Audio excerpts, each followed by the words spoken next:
Over to you, Swami.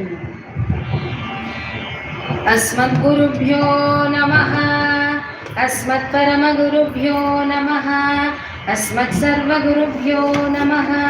श्रीमते रामानुजाय नमः।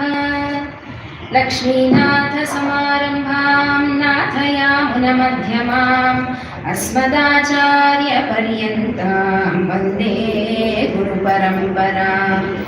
यो नित्यमच्युतपदाम्बुजयुग्मरुक्म व्यामोहतस्त्वदितराणि तृणाय मेने।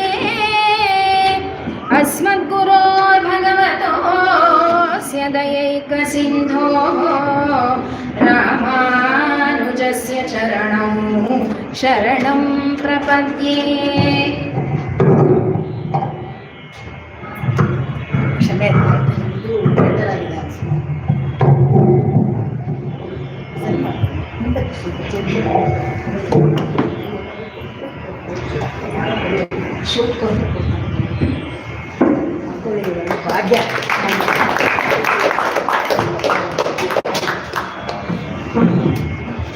श्रीरामानुजयोगीन्द्रवेदान्तार्यकृपाश्रयं रङ्गेशपादविनतं वरदार्यमहं भजे।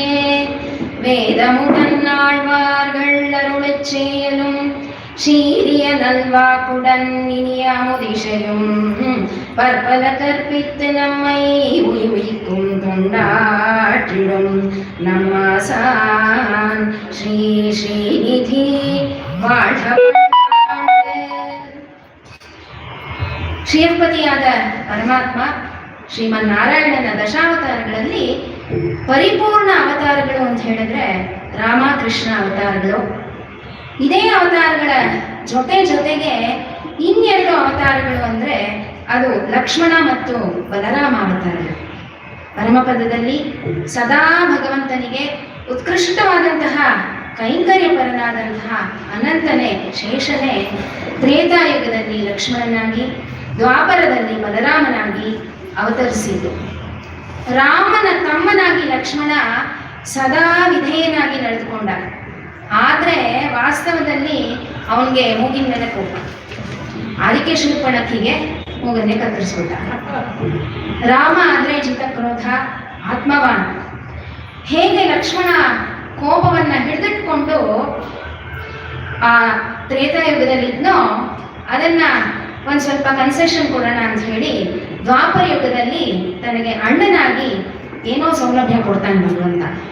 ಅಂದ್ರೆ ಅಲ್ಲೂ ಚೇಷ್ಟೆನಲ್ಲಿ ತನಗೆ ಸಪೋರ್ಟ್ ಮಾಡೋ ಥರನೇ ಬಲರಾಮನ್ನ ಸೃಷ್ಟಿ ಮಾಡಿರ್ತಾನೆ. ಇನ್ನು ಈ ಎರಡು ಅವತಾರಗಳಿಗೆ ಸಮನಾಗಿ ಕಲಿಯುಗದಲ್ಲಿ ಯಾರು ಅಂತಂದಾಗ ಯಾದವಗಿರಿ ಮಹಾತ್ಮೆನಲ್ಲಿ ಹೇಳ್ತಾರೆ, ಅನಂತ ಪ್ರಥಮಂ ರೂಪಂ ಲಕ್ಷ್ಮಣಶ್ಚ ತತಃ ಪರಂ ಬಲಭದ್ರಸ್ತೃತೀಯಸ್ತು ಕಲೌ ಕಶ್ಚಿತ್ ಭವಿಷ್ಯಸಿ. ಅವರೇ ದಾರ್ಶನಿಕರು, ವಿಶಿಷ್ಟಾದ್ವೈತ ಪ್ರವರ್ತಕರು, ಲಕ್ಷ್ಮಣ ಮುನಿಗಳು, ಭಾಷ್ಯಕಾರರು, ಶ್ರೀ ವೈಷ್ಣವ ಮತ ಪ್ರವರ್ತಕರಾದಂತಹ ಭಗವಂತ ರಾಮಾನುಜರು. ಒಂದು ವಾಕ್ಯವನ್ನ ಪ್ರಮಾಣವನ್ನಾಗಿ ಪರಿಗಣಿಸೋದಕ್ಕೆ ಆಕಾಂಕ್ಷ, ಯೋಗ್ಯತಾ, ಆಸಕ್ತಿ ಮತ್ತು ತಾತ್ಪರ್ಯ ಅನ್ನುವಂತಹ 4 ದಿಕ್ಸೂಚಿಗಳಿವೆ. ವೇದ ವಿಚಾರಗಳನ್ನ ಮಾತಾಡುವಾಗ ಈ ಸಂಗತಿಗಳಿಗೆ ಇದಕ್ಕಿಂತ ಹೆಚ್ಚಿನ ಅರ್ಥ ಪ್ರಾಪ್ತವಾಗುತ್ತೆ. ಆಚಾರ್ಯ ಇಷ್ಟೊತ್ತು ಅದನ್ನೇ ಹೇಳಿ. ಉದಾಹರಣೆ, ಭಗವಂತನ ಬಗ್ಗೆ ಹೇಳುವಾಗ ಅಣೋರಣೀಯನ್ ಮಹತೋಮಹೀಯನ್ ಅಂತೀವಿ. ಅಂದ್ರೆ ಏನು? ಅವನು ನಿರಾಕಾರನೂ ಹೌದು, ಸಗುಣಕಾರನೂ ಹೌದು. ಅದು ಇದು ಅಂತ ಎಲ್ಲ ಬೇರೆ ಹೇಳ್ತೀವಿ. ಅವನು ಇವನು ಅಂತ ಬೇರೆ ಸೌಲಭ್ಯದಿಂದ ಕರಿತೀವಿ. ಇದು ಹೇಗೆ ಸಮಂಜಸ ಅಂತ ಲೌಕಿಕದಲ್ಲಿ ನಾವು ವಾದ ಮಾಡೋಕ್ಕಾಗೋದಿಲ್ಲ. ಹೇಗೆ ಶ್ರೀ ಸೂಕ್ತಿಯಲ್ಲಿ ದೇವಿಯನ್ನ ಗಂಡು ಹೌದು ಹೆಣ್ಣು ಹೌದು ಅಂತ ಅಂದಾಗ ಇದು ಪ್ರಮಾಣನೇ ಹೊರತು ಲೌಕಿಕ ಅಲ್ಲ. ಹಾಗೆ ವೇದ ಮತ್ತಿತರ ಪ್ರಾಚೀನ ಗ್ರಂಥಗಳಲ್ಲಿ ನಾವು ಚರ್ಚಿಸಿರುವಂತಹ ಅರ್ಥದ ಹೊರತಾಗಿ ಇನ್ನೊಂದು ಅರ್ಥ ಇರುತ್ತೆ. ಅದಕ್ಕೆ ಕೋಶ, ಅದು ಆಚಾರ್ಯರ ಒಂದು ಪದತಲದಲ್ಲಿ ನಾವು ಕೂತ್ಕೊಂಡು ಕಾಲಕ್ಷೇಪಗಳನ್ನೆಲ್ಲ ಮಾಡಿದಾಗಲೇ ಅದು ಅರ್ಥ ಆಗೋದು. ಇಂತಹ ಒಂದು ವಿಷಯನೇ ಹೆಂಗಸರು ವೇದ ಓದಬಾರ್ದು, ಹೇಳಬಾರ್ದು ಅನ್ನೋಂಥದ್ದು. ಹರಿತ ಧರ್ಮ ಸೂತ್ರ ತಿಳಿಸತ್ತೆ, ವಿವಿಧೋ ಸ್ತ್ರೀಯೋ ಬ್ರಹ್ಮವಾದಿನ್ಯ ಸದ್ಯೋ ವಧ್ವಶ್ಚ ಅಂತ. ಇದನ್ನೆಲ್ಲ ಅರ್ಥೈಸಿ ವಾದ ವಿವಾದ ಪ್ರತಿವಾದ ವಿತಂಡವಾದ ಅದೆಲ್ಲ ನಾವು ಮಾಡೋದು ಬೇಡ. ಇವತ್ತಿನ ರಾಮಾನುಜರ ಕಾಲದಲ್ಲಿ ಇದ್ದಂತಹ ಮಹಿಳಾ ಭಾಗವತರು, ರಾಮಾನುಜರು ಅವ್ರಿಗೆ ಎಂಥ ಒಂದು ಅನುಗ್ರಹ ಮಾಡಿದ್ರು ಅನ್ನೋದನ್ನ ನಾವು ಚರ್ಚೆ ಮಾಡೋದಕ್ಕಿರೋದ್ರಿಂದ ರಾಮಾನುಜರು ಮಾಡಿರುವಂತಹ ಮಹದುಪಕಾರವನ್ನ ನಾವು ನೆನೆಸ್ಕೊಂಡ್ರೆ ನಮ್ಮಷ್ಟು ಅಂದ್ರೆ ನಾವೆಲ್ಲ ಆಂಡಾಳ್ ಗೋಷ್ಠಿಯವರಷ್ಟು ಪ್ರಿವಿಲೇಜ್ಡ್ ಬೇರೆ ಯಾರೂ ಇಲ್ಲ.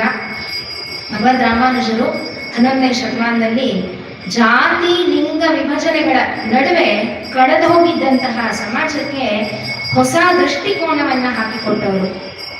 ಸುಲಭ ಸಾಧ್ಯವಾದಂತಹ ದ್ರಾವಿಡ ವೇದದ 4,000 ದಿವ್ಯ ಪ್ರಬಂಧದ ಹಾಡುಗಳನ್ನ ಪುರುಷರು ಮಹಿಳೆಯರು ಅಷ್ಟೇ ಯಾಕೆ ಭಗವಂತನ ಬಗ್ಗೆ ಯಾರಿಗೆ ಆಸಕ್ತಿ ಭಯ ಇಲ್ಲದೆ ಇರುವಂತಹ ಭಾವನೆ ಇರೋರು ಎಂತಹ ಭಕ್ತರು ಬೇಕಾದ್ರೂ ಹಾಡಬಹುದು ಅಂತ ನಿಯೋಜಿಸಿದ್ರು.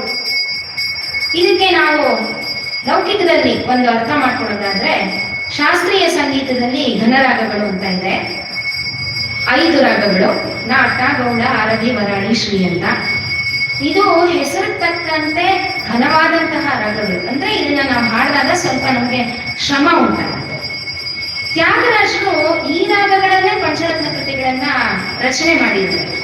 ಒಂದು ಕಾಲದಲ್ಲಿ ಹೀಗೇನೆ ಇದನ್ನೆಲ್ಲ ಹಾಡಿದಾಗ ಹೆಂಗಸರು ತೊಂದರೆ ಆಗತ್ತೆ ಅಂತ ಹೇಳಿ ಅದನ್ನ ಮಾಡಿದಾಗ ನಾವೇನ್ ಯೋಚಿಸ್ಬೇಕು ಅಂದ್ರೆ ಅಲ್ಲಿ ತ್ಯಾಗರಾಜರಿಗೆ ಇದ್ದಿದ್ದು ಭಕ್ತಿ ಮಾತ್ರ, ಆ ರಾಗಗಳ ಭಾವ ಮಾತ್ರ. ಹೆಂಗಸರು ಗಂಡಸರು ಭೇದ ಭಾವ ಇರಲಿಲ್ಲ.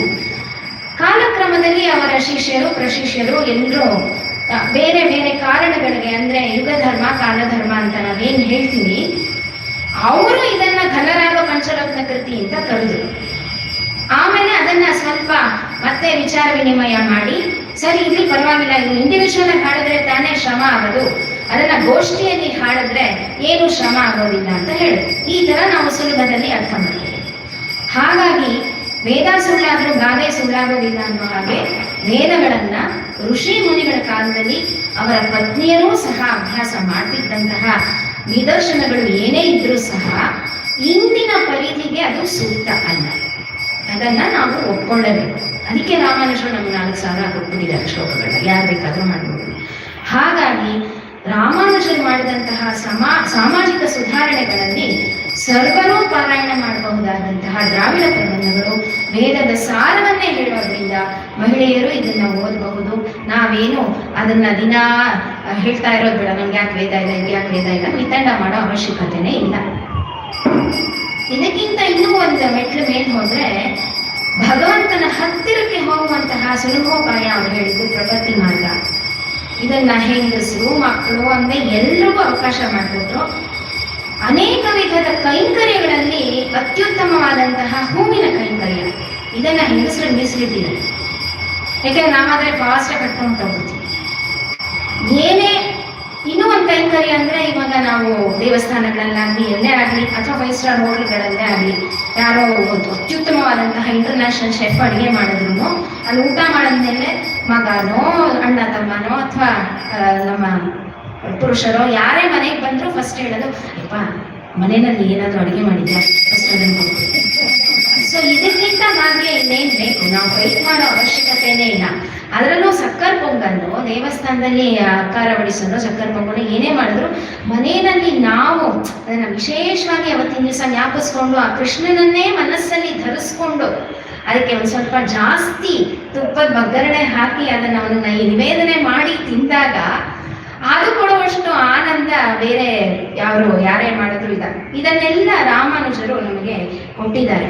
ಅದು ಯಾಕಪ್ಪ ಅಂತ ಹೇಳಿದ್ರೆ ಇದರಲ್ಲಿ ಮಹಿಳಾ ಭಾಗವತರು ಅಂತ ನಾವು ನೋಡಿದಾಗ ಮೊದಲನೇದಾಗಿ ನಮ್ಗೆ ಜ್ಞಾಪಕ ಬರೋರು ಆಂಡಾಳ್.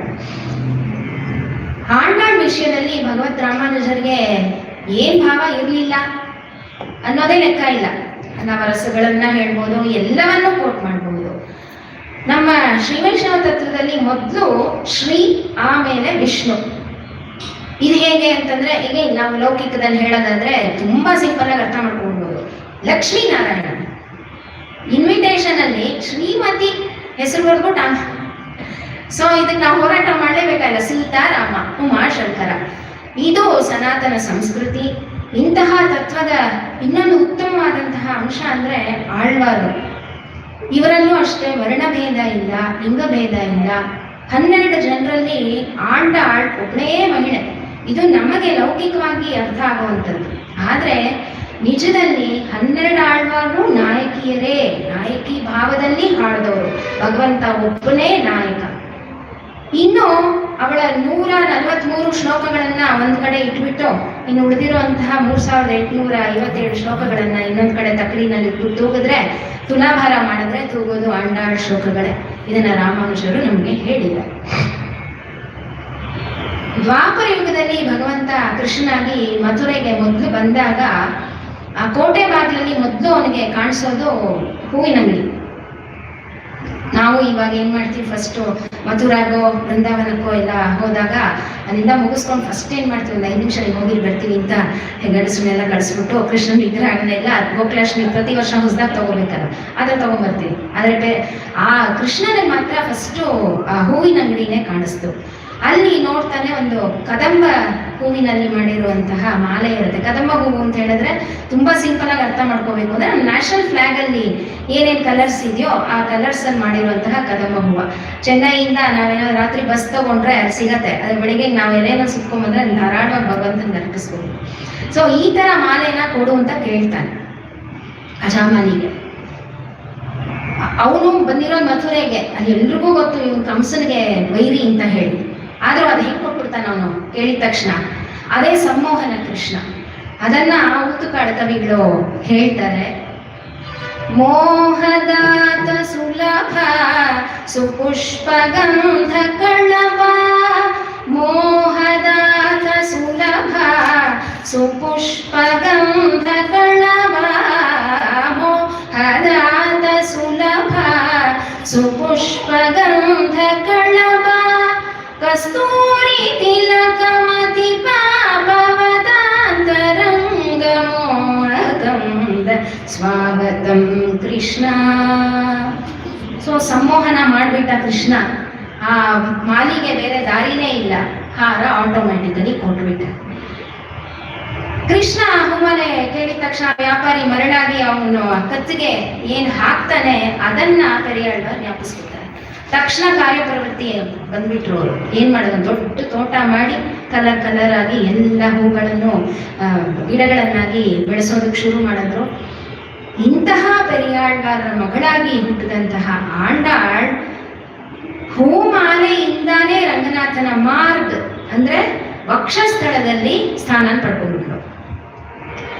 ಆದ್ರೆ ಸಕ್ಕರ್ ಪೊಂಗಲ್ ಮಾತ್ರ ಅವಳ ಕೈಯಲ್ಲಿ ಆ ಅವತಾರ ವಿಶೇಷದಲ್ಲಿ ಪೂರೈಸಕ್ಕಾಗ್ಲಿಲ್ಲ. ರಾಮಾನುಜರು ಬಂದ್ರು, ಇದನ್ನೆಲ್ಲ ಮನಗಂಡು ತಿರುಮಾಲೇರನ್ ಶೋಧೆ ನಂಬಿಗೆ 100 ಬಟ್ಲು ಹರಿವಾಣ ತಟ್ಟೆ ಏನ್ ಬೇಕಾದ್ರೂ ಹೇಳೋಣ, ಬೆಳ್ಳಿದೋ ತಾಮ್ರದೋ ಚಿನ್ನದೋ ಏನ್ ಬೇಕಾದ್ರೂ ಆಗಿರ್ಬೋದು, ಒಟ್ನ ದೊಡ್ಡ ದೊಡ್ಡ ಪಾತ್ರೆಗಳಲ್ಲಿ ಚೆನ್ನಾಗಿ ಕೈ ಮುಳುಗ ಅಂತ ಹೇಳೋ ತರ ತುಪ್ಪ ದ್ರಾಕ್ಷಿ ಗೋಡಂಬಿ ಎಲ್ಲ ಹಾಕಿ ಅವನಿಗೆ 100 ತಡ ಅಕ್ಕಾರ ಹೊಡಿಸಲು ಸಮರ್ಪಿಸ್ಬಿಟ್ರು. ಹೀಗೆ ನಮ್ಮ ಧರ್ಮದಲ್ಲಿ ಇವರು ನಮ್ಮ ತಂದೆ ಸಮಾನರು, ಇವರು ನನ್ನ ಅಣ್ಣನಿಗೆ ಸಮಾನ ಅಂತ ಮೊದಲು ಪ್ರಾರಂಭ ಆಗಿದ್ದು ರಾಮಾನುಜರು ತೋರಿಸಿದಂತಹ ಈ ನಿದರ್ಶನ ಅನ್ನೋದನ್ನ ನಾವು ಒಪ್ಲೇಬೇಕಾಗತ್ತೆ. ಅದ್ರಲ್ಲಿ ಏನೋ ಡೌಟ್ ಇಲ್ಲ ಅನ್ನೋದು ನನ್ನ ಅಭಿಪ್ರಾಯ. ಯಾಕೆ ಅಂದ್ರೆ ಲೌಕಿಕದ ಪ್ರಕಾರ ನಾವು ಅರ್ಥ ಮಾಡಿಸ್ಬೇಕು ಅಂದ್ರೆ ಆಂಡಾಳ್ ಒಬ್ಬಳೇ ಮಗಳು ಪೆರಿಯಾಳ್ವಾರ್. ಅವರು ಬ್ರಾಹ್ಮಣರು, ಬರೀ ಹೂವ ಬೆಳೆಸಿ ಭಗವಂತನಿಗೆ ಕೈಂಕರ್ಯ ಮಾಡಿ ಅಲ್ಲಿ ಪ್ರಸಾದ ಸಿಕ್ಕಿದ್ದನ್ನ ಸೇವನೆ ಮಾಡಿಕೊಂಡು ಜೀವನ ಮಾಡ್ತಿದ್ದಂಥವ್ರು. ಏನ್ ಕೊಡಕ್ ಸಾಧ್ಯ ವರದಕ್ಷಿಣೆನಲ್ಲಿ? ಮಗಳನ್ನ ಸುಂದರವಾಗಿ ಸಾಕ್ಬಿಟ್ಟು ಚೆನ್ನಾಗಿ ಅವಳನ್ನ ಕೊಟ್ಬಿಟ್ರು. ಆದ್ರೆ ರಾಮಾನುಜರು ವೈಭವೋಪೇತವಾಗಿ ಆಂಡಾಳ್ಗೆ ಮತ್ತೆ ಕಲ್ಯಾಣೋತ್ಸವ ಮಾಡಿಸಿದ್ರು. ಬೇಕಾದಷ್ಟು ತಟ್ಟೆಗಳಲ್ಲಿ ಉಡುಗೊರೆಗಳನ್ನೆಲ್ಲ ಏರ್ಪಾಡು ಮಾಡಿದ್ರು. ಇದನ್ನೆಲ್ಲ ನೆನೆಸ್ತಿ ಆಗ ಆಂಡಾಳ್ ನೋಡಿ ಆಂಡಾಳ್ ಕಾಲಕ್ಕೂ ರಾಮಾನುಜರ ಕಾಲಕ್ಕೂ ಅಜಗಜಾಂತರ ವ್ಯತ್ಯಾಸ. ಆದ್ರೆ ಕೋಯಿಲಣ್ಣ ಅಂತ ಕರೆದವಳು ಯಾವುದಕ್ಕೆ? ಈ ಉತ್ತಮ ಕಾರ್ಯಕ್ಕೆ. ಅಲ್ಲದೆ ತನಿಯಲ್ಲಲ್ಲಿ ಪೆರುಂಬುದೂರ್ ಮಾಮುನಿಕ್ ಪಿನ್ನಾನಾಳ್ ವಾಳಿಯೇ. ಮೊದಲು ಆಂಡಾಳ್, ಆಮೇಲೆ ಇವ್ರು ಬಂದ್ರು, ತಮ್ಮ ತಾನೇ ಆಗ್ಬೇಕಾಗಿತ್ತು. ಆದರೆ ಇವರನ್ನ ಅಣ್ಣ ಅಂತ ಅದನ್ನೇ ನಮ್ಮ ಸನಾತನ ಸಂಸ್ಕೃತಿಯಲ್ಲಿ ಇವರು ನಮ್ಮ ಅಣ್ಣ ಇದ್ದ ಹಾಗೆ, ಇವರು ನಮ್ಮ ತಂದೆ ಸ್ವರೂಪ. ಮೊದಲೇ ನಾವು ಸಣ್ಣ ವಯಸ್ಸಲ್ಲಿ ಲೆಟರ್ ಬರೆಯುವಾಗ ತೀರ್ಥ ರೂಪು ಸಮಾನರಾದ ದೊಡ್ಡಪ್ಪನವರಿಗೆ ಅಂತ ಬರ್ತಿದ್ವಿ. ಅದೆಲ್ಲ ಈ ರಾಮಾನುಜರ ನಿದರ್ಶನದಲ್ಲಿ ಅಂತ ನಾವು ಅರ್ಥೈಸ್ಬೋದು. ಇನ್ನು ಲೌಕಿಕದ ಪ್ರಕಾರ ನಾವು ಇದನ್ನೆಲ್ಲ ಅರ್ಥ ಮಾಡದೆ ಭಾಷ್ಯಕಾರರು ಮಹಿಳೆಯರಿಗೆ ಹೇಗೆ ದಾರಿದೀಪ ಆದರು ಅನ್ನೋದನ್ನ ನಾವು ಕೆಲವೊಂದು ನಿದರ್ಶನಗಳಲ್ಲಿ ನೋಡೋದಾದ್ರೆ, ನಮ್ಮ ಸಮಾಜದಲ್ಲಿ ನಮ್ಮ ಮನೆಗಳಲ್ಲಿ ಏನೇ ತೊಂದರೆ ಬಂದು ಮೊದಲು ಅಪ್ಪದ ಹೆಂಗಸ್ರೆ ಊರಿನ ಜಗಳ ನಡೀತಾ ಇದ್ರು, ಕೊಡೋ ಜಗಳ ನಡೀತಾ ಇದ್ರು, ಆದ್ರೆ ಬೇರೆ ಏನೋ ಕಾರಣಕ್ಕಾಗಿದ್ರು ಅಪ್ಪದ ನಾವೇ ತಗೊಳ್ಳೋದು. ಇದು ರಾಮಾಯಣ ಕಾಲದಿಂದನೂ ಇದೆ. ನೋಡು, ರಾಮ ಸೀತೆನ ಕಾಡಕ್ಕೆ ಕಳಿಸ್ಬಿಟ್ಟ, ಸೀತೆ ಸರಿ ಇಲ್ಲ, ಅವನೊಬ್ಬ ಮರ್ಯಾದಾ ಪುರುಷೋತ್ತಮನ ಅಂತ. ಈಗಂತೂ ಸೋಷಿಯಲ್ ಮೀಡಿಯಾನಲ್ಲಿ ತೇಜೋದಯ ಮಾಡ್ತಿದ್ದಾರೆ ರಾಮನ. ಅದೇ ರೀತಿ ಲಕ್ಷ್ಮಣನ ವಿಷಯಕ್ಕೆ ಬಂದ್ರೆ, ಮಹಾಭಾರತದಲ್ಲಿ ದ್ರೌಪದಿಯಿಂದಲೇ ಮಹಾಭಾರತ ನಡೆದಿದ್ದು ಅಂತ ಹೇಳೋದು. ಆಮೇಲೆ ಲಕ್ಷ್ಮಣ ಅವನಿಗೆ ಒಂದು ಯಾವಾಗಲೂ ಒಂದು ಇದು, ಅವ್ನು ಎಷ್ಟು ಅಣ್ಣನ ಸೇವೆ ಮಾಡಿದ್ರೆ ಏನು ಪ್ರಯೋಜನ. 14 ವರ್ಷ ಅವ್ನು ಹೆಂಡತಿ ಊರ್ಮಿಳೆ ಒಬ್ಬಳೇ ಇದ್ದಲ್ಲ ಅಂತ ಹೇಳಿ ಇದೆಲ್ಲ ವಿತಂಡವಾದಗಳಿದೆ. ಇದು ಲೌಕಿಕವಾಗಿ ನಾವು ಅರ್ಥ ಮಾಡ್ಕೊಳ್ಳುವಂಥದ್ದಲ್ಲ. ಇಂತಹ ಒಂದು ಸನ್ನಿವೇಶನೇ ಅವತಾರ ಪುರುಷರಾದ ನಮ್ಮ ರಾಮಾನುಜರ ಜೀವನದಲ್ಲೂ ನಡೆಯಿತು. ಅದಕ್ಕೆ ಅವರನ್ನ ಲಕ್ಷ್ಮಣ ಮುನಿ ಅಂತ ಕರೆಯೋದು. ಆಚಾರ್ಯರ ಪತ್ನಿ ತಂಜಮಾಂಬಾಳವರು ಮಾಡಿದ ಒಂದು ಕಹಿ ಪ್ರಸಂಗದಿಂದ ರಾಮಾನುಜರು ಸನ್ಯಾಸತ್ವವನ್ನ ಸ್ವೀಕಾರ ಮಾಡಿದ್ರು ಅಂತ ಒಂದು ಮಾತು. ಆದರೆ ವಾಸ್ತವದಲ್ಲಿ ಇದು ಕಂಚಿ ವರದರಾಜನ ಒಂದು ಚಮತ್ಕಾರ ಆಗಿತ್ತು ಅನ್ನೋದು ನಿಜ. ತಂಜಮಾಂಬಾಳವರು ಸಂಪ್ರದಾಯಸ್ಥ ಕುಟುಂಬದಿಂದ ಬಂದಿದ್ದವರು. ಅವರ ಅಚಲ ತ್ಯಾಗದಿಂದಲೇ ರಾಮಾನುಜರು ಜನಾನುರಾಗಿಯಾಗಿ ತಮ್ಮ ಜನ್ಮ ಸಾರ್ಥಕತೆಯನ್ನ ಸಿದ್ಧಿಸುವುದಕ್ಕಾಗಿ ಸನ್ಯಾಸಿಗಳಾದರು ಅನ್ನೋದು ವಿದ್ವಾಂಸರ ಅಭಿಪ್ರಾಯ ಆಗಿದೆ. ಸೊ ಇದು ಮಹಿಳಾ ಭಾಗವತರು ಮೊದಲು ರಾಮಾನುಜರ ಜೀವನದಲ್ಲಿ ಇದ್ರೆ ಅದು ಅವರ ಪೂರ್ವಾಶ್ರಮದ ಪತ್ನಿಯಾದಂತಹ ತಂಜಮಾಂಬಾಳು. ದಾಸರು ಹೇಳ್ತಾರೆ, ಸತಿಯು ಸೂತರು ಹಿತರು ಎಂದು ಗತಿಯ ಕೇಟು ಕೆಡಲು ಬೇಡ, ಗತಿಯು ತಪ್ಪಿ ಹೋಗುವಾಗ ಸತಿಯು ಸೂತರು ಬರುವರೇನೋ ಮರೆಯಬೇಡ, ಮನವೇ ನೀನು ಹರಿಯ ಸ್ಮರಣೆಯ. ಅರುಣ ಕಿರಣ ಚರಣ ತರಣ ಪರಮ ಪಾವನ, ಮರೆಯಬೇಡ ಮನವೇ ನೀನು ಹರಿಯ ಸ್ಮರಣೆಯ. ಹೀಗಂತಂದಾಗ ಈ ಹಾಡು ಏನಾದ್ರು ರೇಡಿಯೋನ ಪ್ಲೇ ಆಗ್ಬಿಟ್ರೆ ಫಸ್ಟು ಮನೆಯಲ್ಲಿ ಏನಾದ್ರು ಒಂದು ಮಾತುಕತೆ ವಾದ ವಿವಾದ ಆಯ್ತು ಅಂದ್ರೆ ಸಾಕು, ಈ ಹೆಂಡತಿ ಮಕ್ಕಳು ಎಲ್ಲ ಸನ್ಯಾಸ ತಗೊಂಡು ಹೋಗ್ತೀನಿ ಅಂತ ಯಾರಾದ್ರೂ ಹೇಳಿದ್ರೆ ಅದನ್ನ ದಾಸರು ಇಲ್ಲಿ ಹೇಳಿಲ್ಲ. ನಮ್ಮ ವೇದಾಂತ ದೇಶಿಕರಾಗ್ಲಿ, ನಮ್ಮ ಆಚಾರ್ಯನಾಗ್ಲಿ, ಅಥವಾ ಇಲ್ಲಿರುವಂತಹ ಎಲ್ಲರೇ ಆಗಲಿ, ಅವರೆಲ್ಲ ಆಳವಾಗಿ ವೇದಾಧ್ಯಯನ ಮಾಡಿಕೊಂಡು ಮನೆಯಲ್ಲಿ ಅದನ್ನೆಲ್ಲ ನಿಭಾಯಿಸ್ಕೊಂಡು ಜೊತೆಗೆ ನಮ್ಮನ್ನು ಎಲ್ಲ ಸಲಹಿ ನಮ್ಮಂಥವ್ರಿಗೆ ಅವಕಾಶನೂ ಕೊಡ್ತಾ ಇದ್ದಾರೆ ಮುಂದೆ ಬರೋದಕ್ಕೆ, ಮಾತಾಡೋದಕ್ಕೆ. ಅದು ದಾಸರು ಹೇಳಿದ್ರು. ಆದ್ರೆ ಮನೆಯಲ್ಲಿ ಕೆಲಸ ಮಾಡಿಕೊಂಡು ಹರಿಸ್ಮರಣೆ ಮಾಡದೇ ಇರೋದಕ್ಕೆ ಈ ಉದಾಹರಣೆನೇ ಹೊರತು ಜಗಳ ಆಗಿದ ತಕ್ಷಣ ವಾದ ವಿವಾದ ಆಗಿದ ತಕ್ಷಣ ಎಲ್ಲರೂ ಬಿಟ್ಟು ಓಡೋಟೋಗ್ಬಿಡು ಅಂತ ದಾಸರು ಇಲ್ಲಿ ಹೇಳಿದ್ರು. ಶ್ರೀರಂಗದಲ್ಲಿ ಪೆರಿಯ ನಂಬಿಗಳ ಮುಂದೆ ರಾಮಾನುಜರು ನಿಂತಿದ್ದಾಗ ನಂಬಿಗಳ ಮಗಳು ಅತ್ತುಳೆ ಬಾಗಲ್ ತೆಗೆದು ಮಧುಕರ ಕೊಡೋದಕ್ಕೆ ಬರ್ತಾರೆ. ಸ್ವಾಮಿಗಳು ಹೇಳ್ದಂಗೆ ಅವರು ಮಧುಕರ ವೃತ್ತಿನಲ್ಲಿ ತೀರ್ಪವೇ ಹೇಳ್ಕೊಂಡೇ ಹೋಗ್ತಿದ್ರು. ಸಾಕ್ಷಾತ್ ಆಂಡಾಳೆ ಬಂದಿದ್ದಾಳೆ ಅಂತ ಅವರ ಮನಸ್ಸಿಗೆ ಭಾವನೆ. ಅಲ್ಲೇ ಸಾಷ್ಟಾಂಗ ಪ್ರಣಾಮ ಮಾಡ್ಬಿಡ್ತಾರೆ. ಆವಾಗ ಅವರು ನಂಬಿಗಳು ನೋಡಿ ಹೇಳ್ತಾರೆ, ಏನ್ ಉಡೆಯವರೇ, ಮನಸ್ಸಲ್ಲಿ ಒಂದು ಮದ ಹಳಿತನ ಪಾಶುರ ಅನುಸಂಧಾನ ಮಾಡ್ತಿದ್ರ, ಅದಕ್ಕೆ ಈ ತರ ಭಾವನೆ ಬಂತ ಅಂತ ಕೇಳ್ತಾರೆ. ಅಂದ್ರೆ ಈ ಪಾಶುರದಲ್ಲಿ ನಪ್ಪಿನ ಉದ್ದೇಶ ಮಾಡಿ ಅವಳು ಹೇಳಿರೋದು. ನಂದಗೋಪನ ಸೊಸೆ ಅವಳು ಎಂಥವಳು ಅಂದ್ರೆ ಕಮಲವಾದ ಕಮಲ ಕಣ್ಗಳು, ಕಮಲ ಕೈ, ಎಲ್ಲ ಒಂದು ಪಿಂಕಿಶ್ ಅಂತ ಹೇಳ್ತೀವಲ್ಲ ಆ ಥರ ಕೈ. ಆ ಒಂದು ಕಲರ್ ಇರುವಂತಹ ಕೈಯನ್ನು ಅವ್ಳು ಚಿಲ್ಕ ತೆಗೆದಾಗ ಮೊದಲೇ ಒಡವೆಗಳೆಲ್ಲ ಜಾಸ್ತಿ ಹಾಕೊಂಡಿದ್ದಾಳೆ. ಕಲಕಲ ಅಂತ ಶಬ್ದ ಆಗತ್ತೆ. ಅದು ಭಗವಂತನಿಗೆ ಸುಪ್ರಭಾತ ತರ ಕೇಳಿಸುತ್ತೆ. ಅದಕ್ಕೆ ಅವಳನ್ನ ಇದು ಮಾಡಿಕೊಂಡು ಸಾಕ್ಷಾತ್ ಸುಪ್ರಭಾತ ಸೇವೆಯಲ್ಲಿ ಸಿಗುವಷ್ಟು ಆನಂದ ಸಿಗತ್ತೆ ಅನ್ನೋದು ಇಲ್ಲಿರುವಂತಹ ತಾತ್ಪರ್ಯ. ಇಲ್ಲಿ ಅತ್ತುಡಾಯಿ ಬಂದು ಆ ಬಾಗಿಲು ತೆಗೆದಾಗ ಅವ್ರಿಗೆ ಸಾಕ್ಷಾತ್ ಆಂಡಾಳ್ ನಿಂತಿರೋ ಹಂಗಾಗಿರುತ್ತೆ. ಹಾಗಾಗಿನೇ ಅವ್ರು ನಮಸ್ಕಾರ ಮಾಡ್ತಾರೆ. ಇದಕ್ಕೆ ಅವ್ರನ್ನ ನಾವು ತಿರುಪಾವೈ ಜೀಯರ್ ಅಂತ ಕರೆಯೋದು. ಹೀಗೆ ಮಧುಕರ ವೃತ್ತಿಯಲ್ಲಿ ತಿರುಪಾವೈ ಹೇಳ್ಕೊಂಡು ಅದನ್ನೇ ಅನುಷ್ಠಾನ ಮಾಡಿಕೊಂಡು ಹೋಗ್ತಾ ಇದ್ದಿದ್ರಿಂದ ಭಾಗವತದಲ್ಲಿ ಬರುವಂತಹ ಒಂದು ಶ್ಲೋಕನ ನಾವು ನೋಡಿದ್ರೆ, ತಮದ್ಭುತಂ ಬಾಲಕಂಬುಜೇ ಕ್ಷಣಂ ಚತುರ್ಭುಜಂ ಶಂಖ ಗದಾದ್ಯುಧಾಯುಧಂ ಶ್ರೀವತ್ಸಲಕ್ಷ್ಮಂ ಗಣಶೋಭಿ ಕೌಸ್ತುಭಂ ಪೀತಾಂಬರಂ ಸಾಂದ್ರಪಯೋಧ ಸೌಭಗಂ ಮಹಾರ ವೈಡೂರ್ಯ ಕಿರೀಟ ಕುಂಡಲ ತ್ವಿಷ ಪರಿಷ್ಮತ್ತ ಸಹಸ್ರ ಕುಂಡಲಂ ಉದ್ದಾಮಕಾಂಚಂಗದ ಕಂಕಣಾದಿಭಿಃ ವಿರೋಚಮಾನಂ ವಸುದೇವ ಐಕ್ಷತ. ಶಂಖ ಚಕ್ರ ಗದಾಧಾರಿಯಾಗಿ ಕಮಲನಯನ ಕಮಲನಾಭನಾದಂತಹ ಭಗವಂತ ಶ್ರೀಕೃಷ್ಣನಾಗಿ ದೇವಕಿ ವಸುದೇವರ ಮಗನಾಗಿ ಬರ್ತಾನೆ. ಆದ್ರೆ ಅವನ ಬಾಲ ಲೀಲೆಗಳನ್ನೆಲ್ಲ ನೋಡಿ ಜನ್ಮ ಸಾರ್ಥಕ ಪಡಿಸ್ಕೊಂಡವಳು ಯಶೋದೆ. ಇಂತಹ ಕೃಷ್ಣಾವತಾರವನ್ನ ನಮ್ಮ ಆಳ್ವಾರ್ಗಳೆಲ್ಲ ಅತ್ಯಮೋಘವಾಗಿ ಹಾಡಿದ್ದಾರೆ, ಅನುಭವ ಪಡೆದಿದ್ದಾರೆ, ನಮ್ಮ ಅನುಭವಕ್ಕೂ ತಂದುಕೊಟ್ಟಿದ್ದಾರೆ. ಅದಕ್ಕೆ ಅನುವು ಮಾಡಿಕೊಟ್ಟವರು ಭಗವದ್ ರಾಮಾನುಜರು.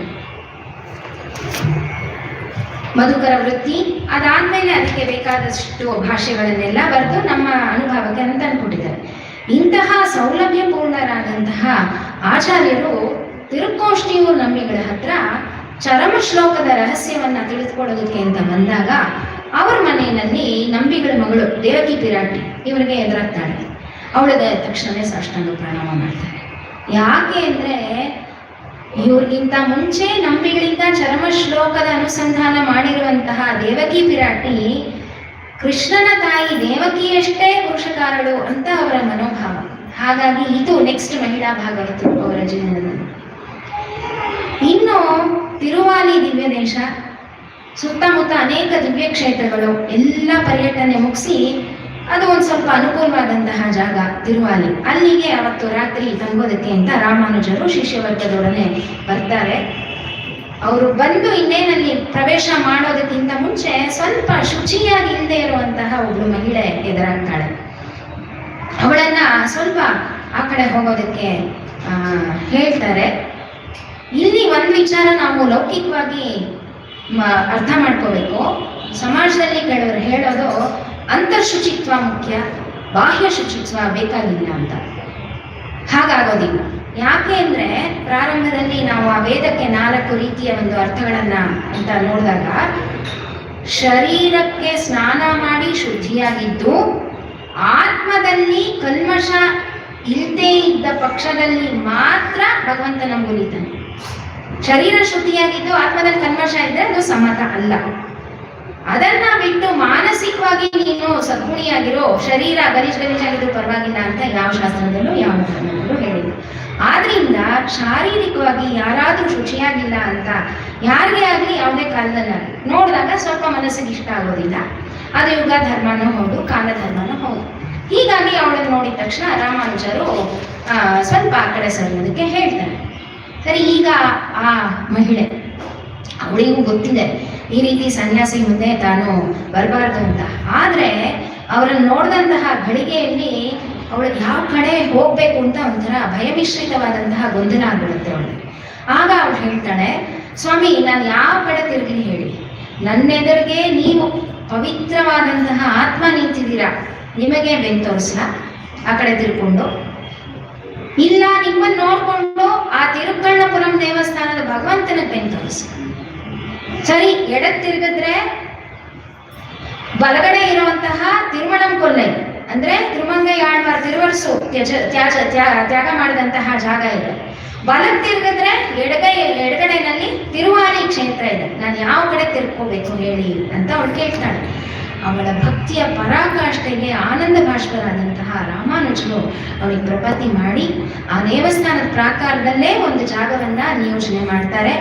ಅಂತಹ ಒಂದು ಚಿತ್ರವನ್ನ ನಾವು ಇವತ್ತು ಸಹ ನೋಡ್ಬೋದು. ಇದು ರಾಮಾನುಜರ ಒಂದು ಮಹಿಳೆಯರ ಬಗೆಗಿನ ಮರ್ಯಾದೆ, ಪ್ರೀತಿ ಎಲ್ಲದಕ್ಕೂ ಇದಕ್ಕಿಂತ ಸಾಕ್ಷಿ ನೋಡ್ಬೇಕಂದ್ರೆ.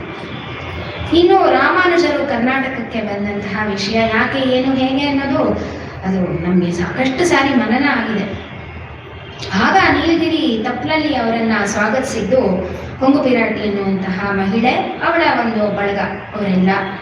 ಸರಿ, ರಾತ್ರಿ ಅವಳ ಒಂದು ಕುಟೀರದಲ್ಲೇ ಎಲ್ಲರೂ ತಂಗಿ ಪ್ರಸಾದ ಸ್ವೀಕರಿಸೋದಕ್ಕೆ ಏರ್ಪಾಡಾಗತ್ತೆ.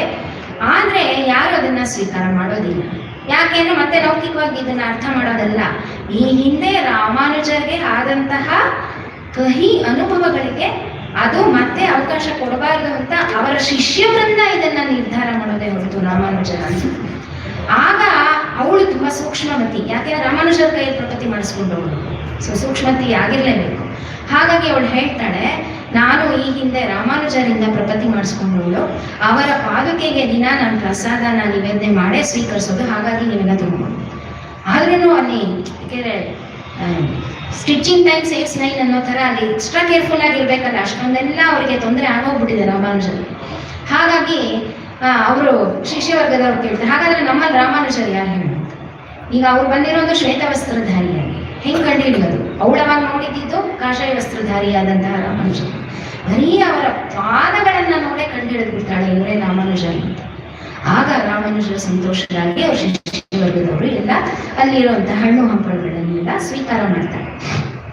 ಇದು ಅವರ ತಿರುಮೇನಿ ಅನ್ನೋದಕ್ಕಿಂತ ಅವರ ಚರಣ ಸಹ ಒಂದು ಮಹಿಮೆ.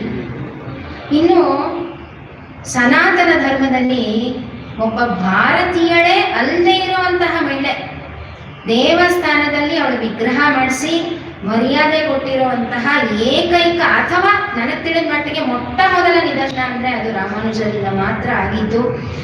ಅದ್ರ ಕಥೆ ಎಲ್ಲ ನಮ್ಗೆ ಸಾಕಷ್ಟು ಗೊತ್ತಿದೆ. ಅದೇ ಇವತ್ತಿಗೂ ನಾವು ಮೇಲ್ಕೋಟೆನಲ್ಲಿ ನೋಡುವಂತಹ ಅತುಲಕ ಜೊತೆ ಅಲ್ಲಿ ತರಬೇಕು ಅಂತಂದಾಗ ಒಂದು ಶ್ರೀ ವೈಷ್ಣವ ಕುಟುಂಬದ ಆತಿಥ್ಯಕ್ಕೆ ಆ ಮನೆಯ ಪುರುಷರು ಕರ್ಕೊಂಡು ಬರ್ತಾರೆ. ಆ ಸಮಯದಲ್ಲಿ ಆ ಮಹಿಳೆ ತನ್ನನ್ನೇ ತಾನು ಪ್ರಸ್ತುತಪಡಿಸ್ಕೊಳ್ಳೋದಕ್ಕಾಗದೇ ಇರುವಂತಹ ಒಂದು ಸಂದರ್ಭದಲ್ಲಿ ಇರ್ತಾರೆ.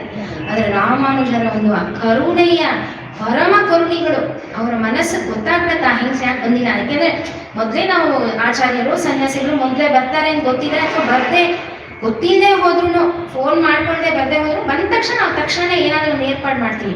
ಆ ಸಮಯದಲ್ಲೂ ಈ ಮಹಿಳೆ ಬರಕ್ಕಾಗ್ಲಿಲ್ಲ ಅಂತ ಹೇಳಿದ್ರೆ ಅವ್ರಿಗೆ ಒಳ ಮನಸ್ಸಿಗೆ ಗೊತ್ತಾಗತ್ತೆ, ಖಂಡಿತ ಈ ಮಹಿಳೆ ಅಂತವಳಲ್ಲ, ಅವ್ಳಿಗೇನು ಅಚಾತುರ್ಯ ಆಗಿದೆ ಅಂತ ಹೇಳ್ಬಿಟ್ಟು ತಕ್ಷಣನೇ ಕಿಟಕಿಯಿಂದ ತಮ್ಮ ಉತ್ತರೀಯವನ್ನ ತೆಗೆದು ಕೊಡ್ತಾರೆ. ಅಷ್ಟು ಸೂಕ್ಷ್ಮ ಗ್ರಾಹಿಗಳಾದಂತಹ ರಾಮಾನುಜರು ಹೆಂಗಸರ ಬಗ್ಗೆ ಎಷ್ಟು ಗೌರವ ಅಭಿಮಾನಿಗಳನ್ನ ಇಟ್ಕೊಂಡಿದ್ದವರು. ಇದನ್ನ ನಮ್ಗೆ ಇದಕ್ಕಿಂತ ಒಳ್ಳೆಯ ನಿದರ್ಶನ ಇನ್ನೊಂದು ಬೇಕಾಗಿಲ್ಲ. ಆಮೇಲೆ ಮುಖ್ಯವಾಗಿ ತಿರುಕೋಡು ಪೆಣ್ಪಿಳ್ಳೆ ರಹಸ್ಯ, ಅದಕ್ಕೆ ಬೇರೆ ನಮ್ ವ್ಯಾಖ್ಯಾನ ಏನು ಬೇಕಾಗಿಲ್ಲ, ನಮ್ಮ ಗುರುಮಾಮಿ ಪುಸ್ತಕನೇ ಸಾಕು. ಹಾಗಾಗಿ ನಾನು ಮತ್ತೆ ಅದನ್ನು ಹೇಳೋದಿಲ್ಲ. ಆದ್ರೆ ಇದ್ರಲ್ಲಿ ಎಷ್ಟು ಮಹಿಳೆಯರನ್ನ ಅವಳು ಉಲ್ಲೇಖ ಮಾಡ್ತಾಳೆ. ಅದರಿಂದ ರಾಮಾನುಜರಿಗೆ ಆ ನವರಸಗಳು ಹೆಂಗೆ ಬರುತ್ತೆ ಅನ್ನೋದನ್ನ ನಾವು ನೋಡೋದಾದ್ರೆ, ಮೊದಲು ಗೋಪಿಕಾ ಸ್ತ್ರೀಯರು, ಆಮೇಲೆ ಸೀತೆ, ಅನಸೂಯೆ, ಅಹಲ್ಯೆ, ಆಂಡಾಳ್, ತ್ರಿಜಟೆ, ಮಂಡೋದರಿ, ದೇವಕಿ, ಯಶೋದೆ, ಕೊಂಗಿಲ್ ಪಿರಾಟಿ, ಗೂನ್ಬೆನ್ನವಳು, ಶಬರಿ, ದ್ರೌಪದಿ, ಇಷ್ಟು ಜನರನ್ನ ಅವಳು ಕೋಟ್ ಮಾಡ್ತಾಳೆ. ಅದಷ್ಟಕ್ಕೂ ಅವರಿಗೆ ಬೇರೆ ಬೇರೆ ತರ ಒಂದು ಅನುಭವ ಬರುತ್ತೆ. ಅವರ ಇದರಲ್ಲಿ ತುಂಬಾ ಆಶ್ಚರ್ಯಚಕಿತರ ನೋಡ್ತಾರೆ. ಒಂದೊಂದು ಕತೆ ಹೇಳಿದಾಗ್ರು ಇದರಲ್ಲಿ ಕೆಲವೊಂದ್ ಕಡೆ ಅವ್ರಿಗೆ ಆನಂದ ಭಾಷ್ಪ ಕೂಡ ಬರುತ್ತೆ. ಯಾಕೆಂದ್ರೆ ಈ ಹೆಂಗಸು ತ್ರಿಜಟೇನ ಅಥವಾ ಅನಸೂಯೇನ ಇಂಥ ಒಂದು ಪಾತ್ರ ಕೊಟ್ಟು ತಾಯಿ ಸ್ಥಾನದಲ್ಲಿ ನೋಡಿದಾಳೆ, ನನಗೆ ನೋಡಿಲಿಲ್ವಲ್ಲ ಅಂತ ಅವಳ ಮೇಲೆ ಅವರಿಗೆ ಒಂದು ಅಭಿಮಾನ ಉಂಟಾಗುತ್ತೆ. ಅಂದ್ರೆ ಇದ್ರಲ್ಲಿ ನಾವೇನ್ ಹೇಳ್ಬೋದು ಅಂದ್ರೆ, ಆಡ್ ಮಾತಲ್ಲಿ ನಾವು ಹೆಂಗರಡು ಅಂತ ಹೇಳ್ತೀವಲ್ಲ, ಅದು ರಾಮಾನುಜರ್ಗೆ ಎಷ್ಟಿತ್ತು ಅನ್ನೋದು ಇದರಿಂದ ನಾವು ಶ್ರೀ ಹರಿ ವಲ್ಲಭೆ ಶ್ರೀ ಹರಿ ವಲ್ಲಭೆ ಮಾಂ ಪಾಹಿ ಶ್ರೀ ಹರಿ ವಲ್ಲಭೆ ಮಾಂ ಪಾಹಿ ಶ್ರೀ ಹರಿ ವಲ್ಲಭೆ ಮಾಂ ಪಾಹಿ ಧೃತ ಭಕ್ತ ಸುಲಭೆ ಸುವರ್ಣಾಭೆ ವಲ್ಲಭೆ ಮಾಂ ಪಾಹಿ ಶ್ರುತಭಕ್ತ ಸುಲಭೆ ಸುವರ್ಣಾಭೆ ಶ್ರೀ ಹರಿ ವಲ್ಲಭೆ ಯೇಹಿ ಮೇ ಸದನಂ ಸಾಮೋದಂ ಯೇಹಿ ಮೇ ಸದನಂ ಸಾಮೋದಂ ದೇಹಿ ಮೇ ಧನಧಾನ್ಯ ಸಂಪದಂ ಶ್ರೀ ಹರಿ ವಲ್ಲಭೆ. ಇಲ್ಲೇ ನಮ್ಮ ದೇವಸ್ಥಾನದಲ್ಲಿ ಅಷ್ಟಲಕ್ಷ್ಮಿಯರೆಲ್ಲ ಇದ್ದಾರೆ, ಅದನ್ನ ಈ ಕೃತಿಯಲ್ಲಿ ಅಡಕ ಮಾಡಿದ್ದಾರೆ. ಯಾಕೆ ಈ ಒಂದು ಹಾಡು ಅನ್ನೋದನ್ನ ನಾವಿವಾಗ ನೋಡೋದಾದ್ರೆ, ಭಗವದ್ ರಾಮಾನುಜರು ಎಷ್ಟು ವೈವಿಧ್ಯಮಯವಾಗಿ ಎಲ್ರಿಗೂ ಸುಲಭ ಸಾಧ್ಯರು ಅನ್ನೋದಕ್ಕೆ ಅವರು ರಚಿಸಿರುವಂತಹ 9 ಗ್ರಂಥಗಳೇ ಸಾಕ್ಷಿ. ನಮ್ಮ ಭಾರತದ ಬಗ್ಗೆ ಒಂದು ಟ್ಯಾಗ್ ಲೈನ್ ಅಥವಾ ಪಂಚ್ ಲೈನ್ ಅಂದ್ರೆ ಇಂಟಿಗ್ರಿಟಿ ಇನ್ ಡೈವರ್ಸಿಟಿ ಅಂತ. ಇದನ್ನ ತಮ್ಮ ಗ್ರಂಥ ರಚನೆಗಳಲ್ಲೇ ಅವರು ತೋರಿಸ್ಕೊಟ್ಬಿಟ್ಟಿದ್ದಾರೆ. ಯಾವುದೇ ಪುರಾತನ ಗ್ರಂಥಗಳನ್ನ ನಾವು ಓದಿದಾಗ ಎಲ್ರಿಗೂ ಅದಷ್ಟು ಸುಲಭವಾಗಿ ಜೀರ್ಣ ಆಗೋದಿಲ್ಲ, ಅರ್ಥ ಆಗೋದಿಲ್ಲ, ಅದರ ಸಾರ ತಿಳಿಯತ್ತೆ. ಆಮೇಲೆ ಮತ್ತೆ ಮತ್ತೆ ಅಧ್ಯಯನ ಮಾಡಿದಾಗ ಗೊಂದಲಗಳು ಉಂಟಾಗುತ್ತೆ. ಇದಕ್ಕೆ ಅಂತಾನೆ ವ್ಯಾಖ್ಯಾನಗಳನ್ನ ಬರೆದಿರ್ತಾರೆ. ಹೀಗೆ ಓದವರೆಲ್ಲ ಪಂಡಿತರೇ ಆಗಿರೋದಿಲ್ಲ, ಆದ್ರಿಂದ ಪಾಮರರಿಗೂ ಸಹ ಭಗವಂತನ ವಿಷಯ ತಲುಪಲೇಬೇಕು ಅನ್ನುವಂತಹ ಮಹಾನ್ ಸಂಕಲ್ಪದಿಂದ ಶ್ರೀಭಾಷ್ಯ, ವೇದಾರ್ಥ ಸಂಗ್ರಹ, ಗೀತಾ ಭಾಷ್ಯ ಒಂದು ಗುಂಪು, ವೇದಾಂತ ದೀಪ, ವೇದಾಂತ ಸಾರ, ನಿತ್ಯ ಗ್ರಂಥ ಇನ್ನೊಂದು ಗುಂಪು, ಶರಣಾಗತಿ ಗದ್ಯ, ಶ್ರೀರಂಗ ಗದ್ಯ, ವೈಕುಂಠ ಗದ್ಯ ಅನ್ನುವಂತಹ ಇನ್ನೊಂದು ಗುಂಪು. ಈ 9 ಗ್ರಂಥಗಳನ್ನ ರಚನೆ ಮಾಡಿದ್ದಾರೆ. ಇದನ್ನ ವಿಶಿಷ್ಟಾದ್ವೈತ ನಾನೆಟ್ಸ್ ಅಂದ್ರೆ ಶ್ರೀ ವೈಷ್ಣವರ ನವಮಣಿ ಗ್ರಂಥಗಳು ಅಂತ ಅನ್ನೋದ್ರಲ್ಲಿ ತಪ್ಪಿಲ್ಲ ಅಂತ ಅನ್ಕೊಂಡಿದ್ದೀನಿ. ಮೊದಲು 3 ಗ್ರಂಥಗಳು ವಿದ್ವಾಂಸರು ಅಂದ್ರೆ ನಮ್ಮ ಆಚಾರ್ಯರು ಹಲವಾರು ವರ್ಷಗಳ ಅಧ್ಯಯನ ಮಾಡಿ ಅರ್ಥೈಸುವಂಥದ್ದು. 4, 5, 6ನೇದು ಆಚಾರ್ಯರಿಂದ ಗುರುಮುಖೇನ ನಾವು ಅಭ್ಯಾಸ ಮಾಡಬೇಕಾಗಿರೋದು. ಇಲ್ಲಿರುವಂತಹ ಮಿಕ್ಕ ಭಾಗವತರು ಮಾಡಿರುವಂತಹ ಕೆಲಸ. ಕಡೆಯ 3 ಗ್ರಂಥಗಳು ನಾವು ಕಾಲಕ್ಷೇಪಗಳಲ್ಲಿ ಗುರುಮುಖೇನ ಅದನ್ನೆಲ್ಲ ಅವ್ರು ಪಾಠ ಮಾಡಿದಾಗ ಪದೇ ಪದೇ ಕೂತು ನೋಟ್ಸ್ ಮಾಡಿಕೊಂಡು ಹಲವಾರು ವರ್ಷಗಳ ನಂತರ ಅದನ್ನ ಅರ್ಥ ಮಾಡ್ಕೋಬೇಕಾಗಿರುವಂಥದ್ದು. ಈ ಕಡೆ 3 ಗ್ರಂಥಗಳೇ ನಮ್ಮ ಸಿದ್ಧಾಂತದ ಜೀವಾಳ. ಈ 3 ಒಟ್ಟಿಗೆ ಸೇರಿ ಗದ್ಯತ್ರಯ ಅಂತ ಅನಿಸಿದೆ. ಅದರಲ್ಲೂ ಈಗ ನಾವಿರುವಂತಹ ಈ ವೇಗವಾದ ಪ್ರಪಂಚದಲ್ಲಿ ಈ ಗದ್ಯತ್ರಯನಾದ್ರೂ ಅನುಸಂಧಾನ ಮಾಡಿದ್ರೆ ನಮಗೆ ಸ್ವಲ್ಪ ಶಾಂತಿ ಸಿಗಬಹುದೇನೋ. ಅದರಲ್ಲೂ ಆನ್ಲೈನ್ನಲ್ಲಿ ಎಲ್ಲ ಇರೋದ್ರಿಂದ ಅಷ್ಟಕ್ಕೆ ನಾವು ಸಮಯ ಮಾಡ್ಕೋಬೇಕು. ಭಗವಂತ ರಾಮಾನುಜರು ಹೇಗೆ ಅಂತಂದ್ರೆ ತಮ್ಮ ಶಿಷ್ಯ ವರ್ಗದವರ ಜೊತೆ ಬಹಳ ಫಾಸ್ಟ್ ಆಗಿ ಎಲ್ಲ ಕಡೆ ಹೋಗ್ತಿದ್ರಂತೆ. ಯಾಕಪ್ಪ ಅಂದ್ರೆ ಹೆಚ್ಚೆಚ್ಚು ದಿವ್ಯ ಕ್ಷೇತ್ರಗಳನ್ನ ನೋಡ್ಬೇಕು, ಅಲ್ಲಿರೋ ವಿಷಯಗಳನ್ನ ಇನ್ನೂ ಹೆಚ್ಚು ಜನರಿಗೆ, ಆ ಉದಾರ ಮನಸ್ಸು, ಪರಮ ಕಾರುಣ್ಯರವರು, ಆ ಭಗವಂತನ ಸಂಸರ್ಗ ಎಲ್ಲ ಜೀವಿಗಳಿಗೂ ಆಗ್ಬೇಕು ಭೂಮಿ ಮೇಲೆ ಅಂತ. ಆಮೇಲೆ ಆಳ್ವಾರರ ಭಕ್ತಿ ಜ್ಞಾನವನ್ನ ಎಲ್ರಿಗೂ ಹಂಚಬೇಕು ಅನ್ನುವಂಥದ್ದು ಅವರ ಒಂದು ಪರಮ ಉದ್ದೇಶ ಆಗಿತ್ತು. ಸರ್ವ ಜನ ಸಮನ್ವಯತೆ ಅನ್ನೋದನ್ನ ಜಾರಿಗೆ ತಂದವರು ಮೊದಲು ರಾಮಾನುಜರು. ಅಂತಹ ಈ ಗದ್ಯತ್ರಯದಲ್ಲಿ ಮೊದಲನೇದೇ ಶರಣಾಗತಿ ಗದ್ಯ. ಇದನ್ನ ರಚಿಸೋದಕ್ಕೆ ಅವರು ಆರಿಸ್ಕೊಂಡಂತಹ ಅತ್ಯುತ್ತಮವಾದಂತಹ ದಿನ ಅಂದ್ರೆ ಪಂಗುಡಿ ಉತ್ತರ, ಏಪ್ರಿಲ್ 1ನೇ ತಾರೀಕು. ನಾವೆಲ್ಲ ನಮ್ಮ ಮದುವೆ ಆಲ್ಬಮ್ನ ಸೂಟ್ಕೇಸಲ್ಲಿ ಭದ್ರವಾಗಿ ಇಟ್ಬಿಡ್ತೀವಿ. ನಾಳೆ ದಿವಸ ಯಾರೋ ಮಕ್ಕಳು ಮೊಮ್ಮಕ್ಕಳು ಇನ್ನೊಂದ್ಸತಿ ಅವ್ರಿಗೆ ಟೈಮ್ ಸಿಗಾಕ ಸಮ್ಮರ್ ಹಾಲಿಡೇಸ್ ಅಲ್ಲಿ ನೋಡ್ತಾರೆ. ಅದ್ ನಡೀದೇ ಇದ್ರೂ ಪರವಾಗಿಲ್ಲ, ಪಂಗುಣಿ ಉತ್ತರಂ ದಿವಸ ಆಂಡಾಳ್ ರಂಗವನ್ನ ತಿರುಕಲ್ಯಾಣ ನಾವು ವರ್ಷಕ್ಕೊಂದ್ಸತಿ ನೋಡ್ಲೇಬೇಕು. ನಾವು ಖಂಡಿತ ಮಾಡ್ಕೋಬೇಕು. ಅಷ್ಟು ಅಮೋಘವಾದಂತಹ ಒಂದು ವಿಷಯ ಅದು. ಅವತ್ತು ಶ್ರೀರಂಗದಲ್ಲಿ ದಿವ್ಯ ದಂಪತಿಗಳು ವರ್ಷಕ್ಕೊಂದೇ ಸಾರಿ ನಡೆಯುವಂತಹ ಶೇಡಿ ಸೇವೆಯನ್ನ, ಅಂದ್ರೆ ಒಂದೇ ಸಿಂಹಾಸನದಲ್ಲಿ ಇಬ್ರೂ ಕೂತು ಭಕ್ತರಿಗೆ ಅನುಗ್ರಹ ಮಾಡ್ತಾರೆ. ಅಲ್ಲದೆ ರಂಗನಾಥ ಈ ಬ್ರಹ್ಮಾಂಡದಲ್ಲಿ ಇರುವಂತಹ ತೊಂದರೆಗಳು, ಈ ಜಂಜಾಟಗಳಿಗೆಲ್ಲ ತಲೆ ಕೊಟ್ಟಿರ್ತಾನೆ. ಹೊರಗಡೆ ಬಂದಾಗ ಸ್ವಲ್ಪ ಆ ಸ್ಟ್ರೆಸ್ಗೆ ಏನಾದ್ರೂ ಕೋಪ ಮಾಡ್ಕೊಂಡ್ಬಿಟ್ರೆ ಏನ್ ಮಾಡೋದು? ಹಾಗಾಗಿ ಅವನ ಪಕ್ಕದಲ್ಲಿ ಈ ಶ್ರೀ, ಇವಳು ಕರುಣಾತಿಶಯ ಗುಣದಿಂದ ಕೂಡಿರೋವಳು. ಅವಳನ್ನ ನೋಡಿದ ತಕ್ಷಣ ಅವನು ಕರುಣಾಮಯಿ ಆಗ್ಬಿಡ್ತಾನೆ. ಹಾಗಾಗಿ ಹಾಗಾಗಿ ಅಂತಹ ದಿವಸವನ್ನ ಶರಣಾಗತಿಯ ತತ್ವವನ್ನ ತಿಳಿಸೋದಕ್ಕೆ ಆ ರಚನೆ ಮಾಡೋದಕ್ಕೆ ಆಚಾರ್ಯರು ಸಿದ್ಧಪಡಿಸಿದ್ರು.